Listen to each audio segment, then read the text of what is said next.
So the way that I'd like to structure this is just to give you the short answer to the question, and then I'll go into an explanation and we can talk about possible solutions. The short answer to the question of whether the fund can implement the rule prior to it being approved by the FSCA is simply no. And the authority for that is quite straightforward. Section 12(1)(b) of the Pension Funds Act says that any alteration or amendment or rescission will not be valid until approved by the registrar, or now the authority, and that is echoed in Regulation 24(b). So what does that mean in the context of what we are discussing? So all of the obligations that arise for the enforcement of contributions, and those are specifically in Section 13(a) of the Act, but all of those sections and obligations will remain in force for so long as the rule is not approved. Just to give you an example, some of the things that, like for example, reporting non-payment to members, the potential liability of company directors and owners up to a 10 million rand fine or 10-year imprisonment, late payment interest that's payable from a certain date, all of those natural legal consequences would continue to apply for so long as the rule is not yet approved. Now, we could say this differently. If you had a board of trustees who was approached by the employer and asked if the employer asked if it can implement one of the rules that it submitted, and the board of trustees adopted the approach that it was not willing to act in breach of the law, it was only willing to implement a rule once it had been validly approved, and if the rule hadn't been approved, it would take all of its different enforcement steps and do everything else that was required. Would the employer have any basis on which to compel the board to implement the rule? No, it wouldn't. And I've discussed all of these concepts at length with the FSCA as recently as yesterday and the last coming weeks. And I know that the FSCA share that view. They're aware that that is the strict legal position. And if a company found itself in that situation where the board was unwilling to implement a rule that had not yet been approved, then short of the possible solution that we're going to discuss just now, the employer would have to wait until that rule is approved before it would have any recourse to implement the specific contribution rule. So getting on to the possible solution, you mentioned perhaps an exemption. And I do agree. I think that an exemption would perfect or remedy this whole situation. Exemptions right now are provided for in terms of Section 281 of the FSR Act, the Financial Sector Regulation Act. They used to be applicable in terms of Section 2.5 of the Pension Funds Act, which has since been repealed. And so now the registrar can exempt a fund or a class of funds from certain provisions of the Pension Funds Act in terms of Section 281. There's only two ways that I can see that a board can be completely legislatively compliant with the sections that we've discussed, and at the same time the employer can obtain the relief that's been contemplated in FSCA Communication 11 of 2020. And the only two possible solutions are, one, that the rules are approved very quickly before implementation dates, and that's obviously first prize, or secondly, that the FSCA issues an exemption from all of these different sections. Short of those two, you would have, unfortunately, a situation where if the rule was implemented, there would be a breach of the law on some level. And so getting into that on a practical level about those breaches, what we've seen is that lots of funds have indeed implemented rules, or to some degree it's the employer that's implemented the rule by not paying the contribution prior to approval being obtained. And that's obviously been the case because they are under the impression they're taking almost, if you want to call it, a risk-based approach. So what I mean by that is that funds are looking at this and saying, we are relatively certain that this rule is going to be approved. And let's think about what the scenario would be if the rule isn't approved. And I'll just give you an example of some of the different scenarios and how there are, to some degree, different elements of risk depending on the nature of the amendment. I've seen an amendment where the rules of the fund previously said that when the member is temporarily absent, what would happen is that the member can choose to stop contributing. And if the member does choose to stop contributing, then the employer will not contribute to the fund. And the employer in that situation said, actually, I want to allow the members to choose to not contribute during their temporary absence in April.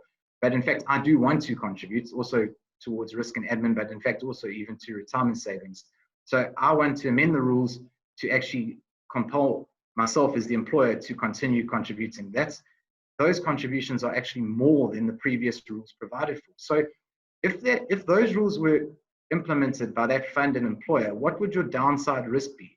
In effect, in the very unlikely scenario where the rule was not approved, all that you would have is in effect an overpayment of contributions. The employers actually contributed more than what was required in terms of the previous rules. And then you have the most common rules that we see, which are the ones that contributions towards retirement savings are suspended and risk and admin contributions continue. And let's say that that rule is not approved. What would that then result in? Well, that would then result in arrear contributions being due, and all of the enforcement provisions, which should have probably already come into effect, may be implemented at a later stage if the employer doesn't automatically pay back those arrear contributions. So that's a slightly higher level of risk. And then you have an even more risky type of amendments, is that you could have a complete change to your regime, which is this question that keeps on coming up. And I know that Graham's going to talk about it, so I won't speak on the legalities of it. But what about if you're now introducing a rule to say that certain expenses or costs or premiums can be deducted from members' fund credits? That's quite a fundamental change. If that rule was not approved for any reason, then it would be quite problematic from an administrative point of view to unwind that rule if you've already gone ahead and implemented it prior to the approval.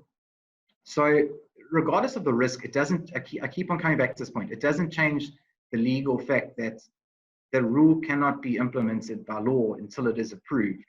And trustees that do implement these rules and do not take the steps that are set out in section 13 and 33 in regulation 33 when and if they arise following non-payment of, and I call it non-payment, but obviously I'm talking about non-payments of the rules prior to the amendment, then those funds would be in breach of their obligations.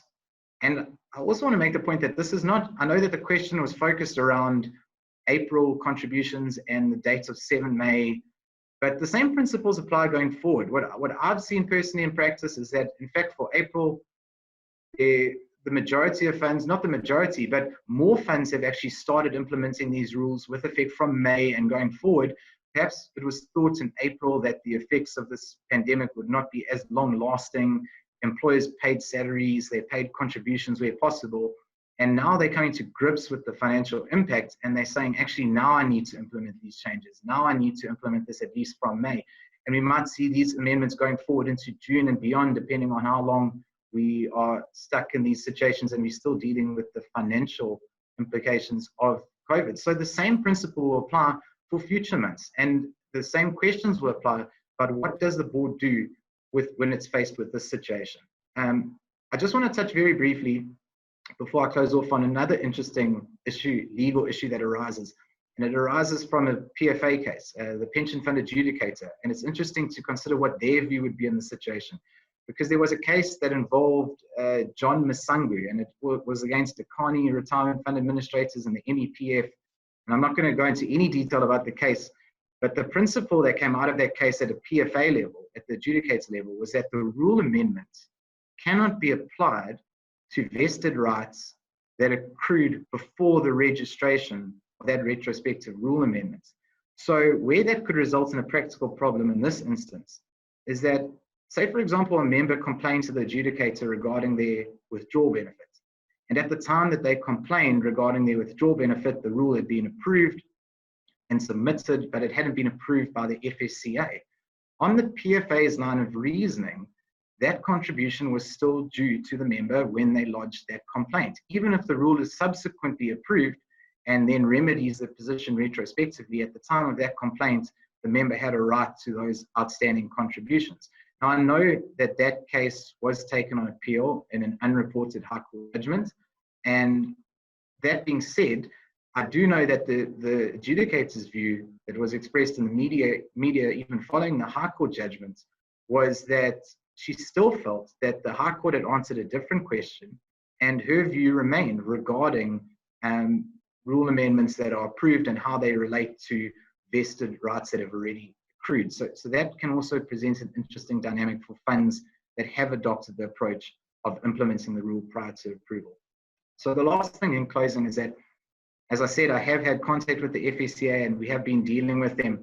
And we know from statements that have been made that the FSCA is adopting a reasonable and practical approach in light of this very unique and difficult situation that we are all facing. We also know that the FSCA cannot willingly just condone non-compliance with the law. They would have to rectify it through something else like the exemption. So that's what leaves funds in the situation that they are in. They are stuck between this obligation of, do we comply strictly with the law and requirements as trustees, only give effect to approved rules? Do we strictly enforce our enforcement obligations in terms of Section 13A and Regulation 33? Or do we likewise adopt this pragmatic and reasonable approach in light of the difficult situations that we face? Thank you so much, Carlyle. Just so that you know, when Carlyle was referring to suggestions or views that have been given by the FSCA before, he's referring to the IRFA webinar where the FSCA made a suggestion, and if the rules were actually submitted to the FSCA before the 7th of May for changes to April contributions, the funds would be allowed to actually implement that rule, even if it was not registered. So this is why Carlyle is addressing this question from a legal point of view, because, as he says, it is not certain yet whether an exemption will be granted. And should know what the legal position is. Carlyle, just the one question perhaps you can answer, and I know you have dealt with it to some extent already, but people are asking, say, for example, you are doing an April contribution, change to an April contribution. By when do you need to have done your resolution? And what about the retrospectivity of that rule? How does that work from a legal point of view? The rule for, take April as an example, you can implement a retrospective rule amendment. So, for example, a lot of the rules that related to April contributions were done perhaps during the course of April. They may only have been approved during the course of April, and they would have been, the rule would have been effective 1 April. That was when the first day when the contributions became due.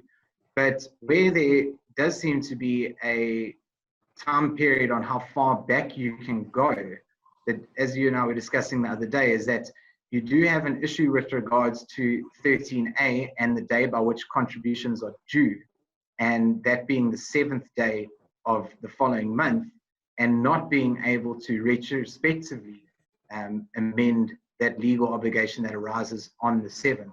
So where it would prove problematic is trying to implement a rule like that that was approved after the 7th, and I'm talking about approval by the trustees at least, it was approved after the 7th of the following month. That would be then beyond the period that is already legislated by when those contributions were payable and should have been paid. And I think that would present a problem for the board to approve it of that nature. But up until that period, the trustees should be able to amend the rules even in respect of a period slightly prior. So as I'm saying, during the course of April, to submit an amendment effective 1 April, approve amendments effective 1 April right up to 7th May, and then the same going forward in respect of subsequent months.